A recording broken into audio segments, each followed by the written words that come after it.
த்ரிஷாவுக்கும் விஜய்க்கும் இன்னமும் உறவு இருக்கிறது என்பதை இதன் மூலம் நிரூபித்திருக்கிறார் விஜய். இன்றைக்கு விஜய் செல்கிற வழி, அரசியல் வழி கமலஹாசன் வழியா இருக்கு. கமலஹாசன் ஏன் தோத்தார் தெரியுமா? கமலஹாசன் மக்களை சந்திக்க அஞ்சினார், பயப்பட்டார், நடுங்கினார். சும்மா எம்ஜிஆர் சவுக்கு எடுத்து போட்ட ஸ்டில்லை மட்டும் எடுத்து போட்டா ஜெயிச்சிருக்கீங்களா மிஸ்டர் விஜய்?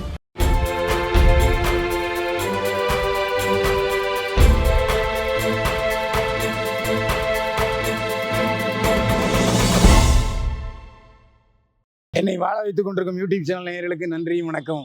சக்தி சினி நியூஸ் சேனல் நேயர்களே, விஜய்க்கு பாதுகாப்பு வந்த போலீசார் த்ரிஷா வீட்டுக்குள் குடிபுகுந்தனர். இந்த தலைப்பை பார்த்த உடனே உங்களுக்கு தெரிஞ்சிருக்கும், த்ரிஷாவுக்கும் விஜய்க்கும் கனெக்ஷன் இருக்கா இல்லையான்னு. அதாவது இதுவரைக்கும் பக்கத்தில் த்ரிஷா ஒரு அப்பார்ட்மெண்ட் வாங்கினாருங்கிறது தான் தெரியும். ஆனால் அந்த த்ரிஷா அப்பார்ட்மெண்ட்டுக்கு விஜய் போகலை, த்ரிஷா விஜய் பங்களாவுக்கு தான் வந்தாங்கன்னு சொன்னாங்க. அது நமக்கு உடன்பாடு இல்லை. ஆனால் இப்போது அவ்வளோ உரிமையோட இன்னைக்கு மத்திய அரசு பாதுகாப்பு பிரிவினர் கமாண்டன்ட் அவங்க ஒய்பிரிவு பாதுகாப்பு கொடுத்துருக்காங்க மத்திய அரசு. ஏன்னா தமிழக அரசை நம்பலை. ஏன்னா தமிழக அரசு போலீஸு பாதுகாப்பு தரமாட்டாங்க. இப்போது மத்திய அரசுலேருந்து 12 வீரர்களுக்கும் கன், மிஷின் கன் அது கொடுத்துருக்காங்க. இவங்கள விஜய் நினச்சாருன்னா பக்கத்துலேயே ஒரு வீடு வாடகைக்கு வாங்கி கொடுத்துருக்க முடியும், இல்லை ஒரு ஷெல்டராக போட்டு கொடுத்துருக்க முடியும். ஆனால் அவங்கள சந்தோஷமாக நல்ல பாதுகாப்பாக தங்க வைக்கணுங்கிறதுக்காக த்ரிஷா வீட்டிலே தங்க வச்சிட்டாரு. இந்த 12 கன்மேனும் த்ரிஷா வீட்டில் இருக்காங்க. ஒவ்வொரு 12 மணி நேரத்துக்கும் சுழற்சி முறையில் இந்த 12 வீரர்களும் பாதுகாப்பு அளிப்பார்கள்ங்கிறது தெரிய வந்துருச்சு. இது என்னன்னா, த்ரிஷாவுக்கும் விஜய்க்கும் இன்னமும் உறவு இருக்கிறது என்பதை இதன் மூலம் நிரூபித்திருக்கிறார் விஜய். இப்போ அதனால தான் நம்ம தலைப்பில் என்ன சொன்னோம், விஜய்க்கு பாதுகாப்பு அந்த மத்திய பாதுகாப்பு பிரிவினர் த்ரிஷா வீட்டில் தங்க வைக்கப்பட்டிருக்கிறார்கள் அப்படிங்கிறது. முக்கியமான விஷயம், ஒரு விஷயம் என்னென்னா, விஜய் அறிந்து பேசுகிறாரா அறியாமல் பேசுகிறாரா என்பது தெரியவில்லை. அறிக்கை கொடுக்குறாரு. இன்றைக்கு தமிழக அரசு பட்ஜெட் வெளியிட்டிருக்கிறது. எங்கள் பட்ஜெட்டில் ஒரு வளர்ந்து வருகிற தலைவர், தமிழ்நாடு வெற்றி கழக தலைவர் பாசிட்டிவையும் பேசணும், நெகட்டிவும் பேசணும். எழுதி கொடுத்தவன் படித்தானா பாட்டை கெடுத்தானாங்கிற தெரியல. என்ன பண்ணிட்டாரு, கச்சா முச்சான்னு திமுக அரசை வைய ஆரம்பிச்சிட்டாரு. அவர் ஆரம்பத்தில் சொன்னது என்னென்ன, நான் எதிரி கட்சியாக செயல்பட மாட்டேன், எதிர்கட்சியாக செயல்படுவேன்னு சொன்னார். இன்னைக்கு என்ன செஞ்சிட்டு இருக்காரு, எதிரி கட்சியாக செயல்பட்டுக்கிட்டு இருக்காரு. இது அவர் செய்கிற தவறு. இன்னொன்று என்னென்னா, நான் ஏற்கனவே சொல்லியிருக்கேன், தமிழ்நாடு வெற்றி கழகத்தை தமிழக மக்கள் எதிர்பார்க்கிறார்கள். ஆனால் எதிர்பார்க்கிறதுக்கு அவர் என்ன செய்யணும், தினசரி பத்திரிகையாளரை சந்திக்க வேண்டும். பத்திரிகையாளரை சந்திக்கலையா, தினசரி ஒரு 2 மாவட்டத்துக்கு போவோம், அங்கே மக்களை சந்தி, பொதுக்கூட்டத்தில் பேசு. இன்றைக்கு விஜய் செல்கிற வழி, அரசியல் வழி கமலஹாசன் வழியாக இருக்குது. கமலஹாசன் ஏன் தோத்தார் தெரியுமா? கமலஹாசன் மக்களை சந்திக்க அஞ்சினார், பயப்பட்டார், நடுங்கினார். மக்கள் ஏதாவது கேள்வி கேட்டுறாங்களும் பயப்பட்டார். அது மாதிரி கமலஹாசன் நிருபர்களை சந்திக்க பயப்பட்டார். அதே வழியில் இவரும் போயிட்டு இருக்காரு. எதுக்கு உனக்கு பயம்? இப்போ எப்படியும் பொதுக்கூட்டம் நடந்ததுன்னா அதுக்கு பாதுகாப்பு தர வேண்டியது தமிழக அரசு, மாண்புமிகு மு.க. ஸ்டாலின் அரசுடைய அரசு செய்யணும். அதில் எந்த சந்தேகம் இல்லை, யாருக்காகவும் இல்லை. காவல்துறை மக்களுடைய நண்பன், திமுக அரசு வைத்த ஏவல் ஆட்கள் அல்ல. அப்போ நீங்கள் பொதுக்கூட்டத்துக்கு போனீங்கன்னா கண்டிப்பாக காவல்துறை அதிகாரிகள் பாதுகாப்பு கொடுப்பார்கள். இப்போ ஹைகோர்ட்டும் அதே உறுதி பண்ணியிருக்கு. தமிழக உயர்நீதிமன்றமும் நீங்கள் அரசியல் கட்சி பொதுக்கூட்டம் நடத்தினால் அரசியல் கட்சிகளுக்கு ஒரு தொகை நிர்ணயித்து வாங்கிக்கிங்க பாதுகாப்புக்குன்னு சொல்லியிருக்காங்க. ஸோ கண்டிப்பாக இவர்கள் விஜய் பொதுக்கூட்டங்களுக்கு பாதுகாப்பு கொடுக்க வேண்டிய கடமை இருக்கிறது தமிழக அரசுக்கு. ஏன் பயப்படணும்? என்ன கேட்டால் ஒரே ஒரு விஷயம், ஷவுக்கை இப்படி சொல்கிறீங்கல்ல, நான் நினைட்டால் எம்ஜிஆர் மாதிரி. ஆனால் அப்போ எம்ஜிஆர் வழியை நீங்கள் பின்பற்றணும்ல. எம்ஜிஆர் என்ன செஞ்சார்? 1972 கட்சியை விட்டு திமுக விட்டு நீக்கியதிலிருந்து தினமும் காலைல 10 மணிக்கு சத்யா கல்யாண மண்டபத்துக்கு வந்துடுவார். இப்போதைய அண்ணா திமுக தலைமை அலுவலகத்துக்கு வந்து பத்திரிகையாளர் சந்திப்பார். கூடவே எம் கல்யாண சுந்தரம் இருப்பார். அதே போல் மற்ற தோழமை கட்சி தலைவர்களும் இருப்பாங்க. பத்திரிகை நிருபர்கள் கேள்வி கேட்பார்கள், புறத்தில் எம்ஜிஆர் பதில் சொல்வார். அதே மாதிரி மாதத்துக்கு ஒரு விட டூரும் போனார். ஏற்கனவே திமுகவில் பொருளாளராக இருந்தார். ஸோ தினசரி என்ன அரசியல் நடக்கிறது என்பதெல்லாம் அவருக்கு தெரியும். அதனால் அவர் ஈஸியாக முதலமைச்சர் ஆனார், மக்கள்கிட்ட சென்றடைஞ்சார், ரெட்டையில் ஜெயிச்சுது. அதை பின்பற்றாமல் சும்மா எம்ஜிஆர் சவுக்கு எடுத்து போட்ட ஸ்டில்லை மட்டும் எடுத்து போட்டால் ஜெயிச்சிருவீங்களா மிஸ்டர் விஜய்? தமிழக வெற்றி கழக தலைவர் முதல்ல அரசியல் பாலபாடத்தை தெரிஞ்சுக்கணும். அரசியல்னால் என்ன, நீ தமிழ்நாட்டு அரசியல் எப்படி இருக்குன்ட்டு முதல்ல அவர் இந்த இஸ்லாமியர்களுக்கு கொத்தடிமையாக இருக்கிறத விட்டுறணும்.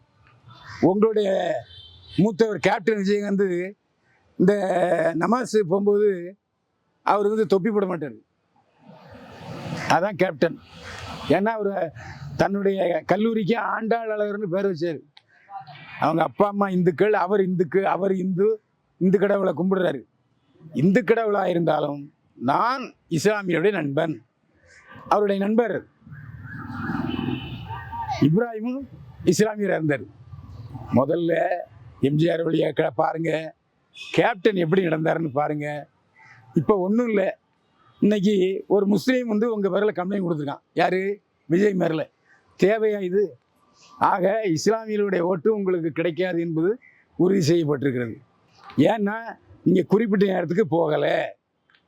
அதே மாதிரி இஸ்லாமியர்கள் அல்லாதவர்கள் அத்துமீறி உள்ளே வந்து விட்டார்கள், கலாட்டா செய்தார்கள். ஒரு அமைதியாக நடக்க வேண்டிய அந்த நோன்பு முறித்தல் நிகழ்ச்சியை நீங்கள் கேவலப்படுத்திட்டீங்கன்னு சொல்லி கம்ப்ளைண்ட் கொடுத்துருக்காங்க. இது தேவையா விஜய்? நீங்கள் நல்லது செய்ய போக அது கெட்டதாக முடிஞ்சிருக்கு. அதை ஞாபகம் வச்சுக்க நீங்கள். எனவே தான் விஜயை சொல்கிறோம், தயவு செய்து அரசியலை நிதானமாக படியுங்கள். அரசியல் படினா எப்படி? தினத்தந்தி, மாலை முரசு, தினகரன், முரசொலி, ஜனசக்தி எல்லா பத்திரிகைகளையும் வாங்கி படியுங்கள்.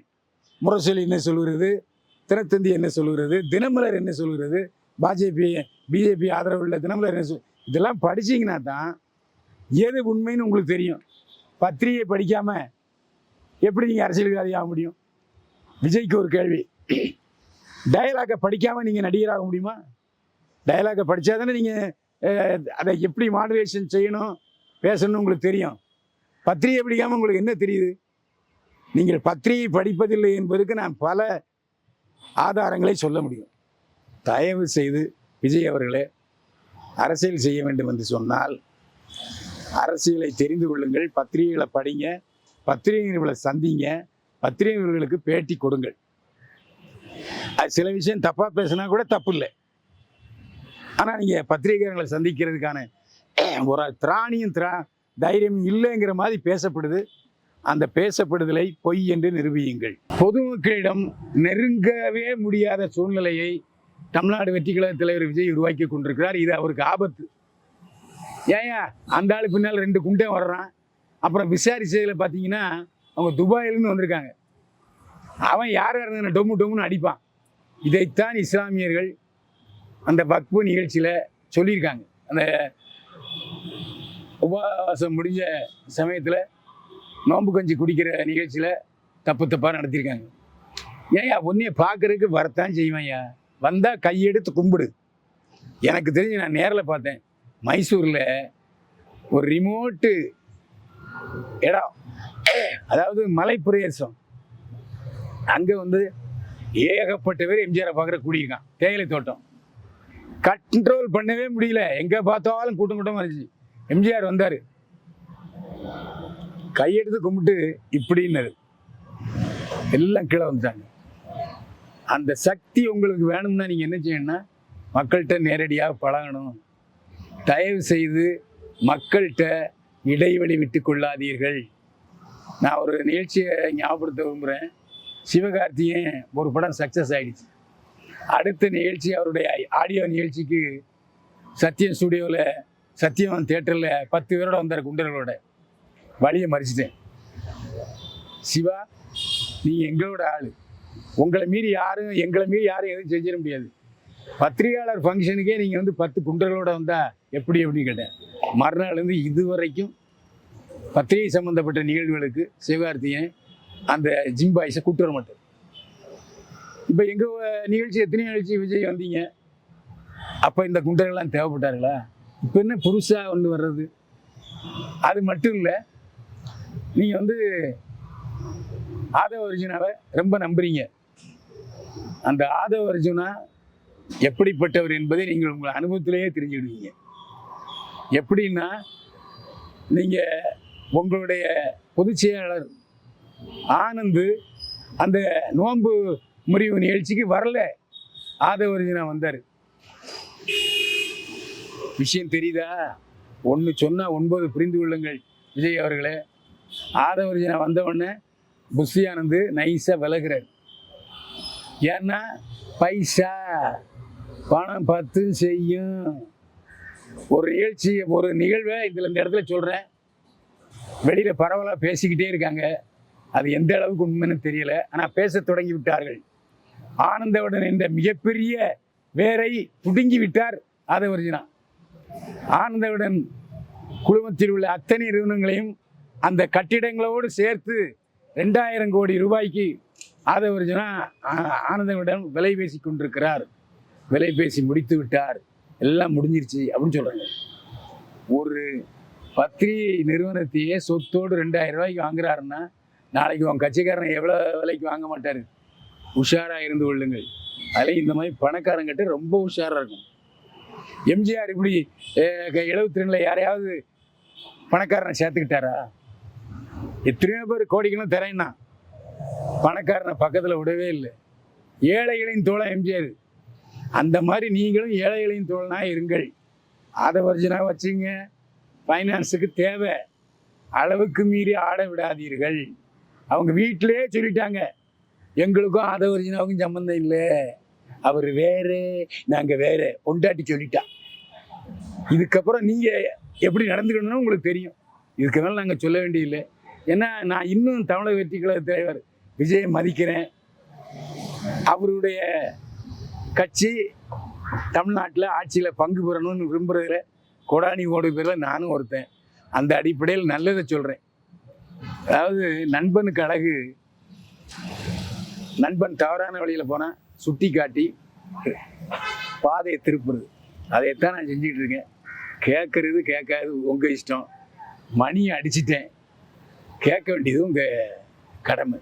மீண்டும் சந்திப்போம். வாழ்க வளமுடன்.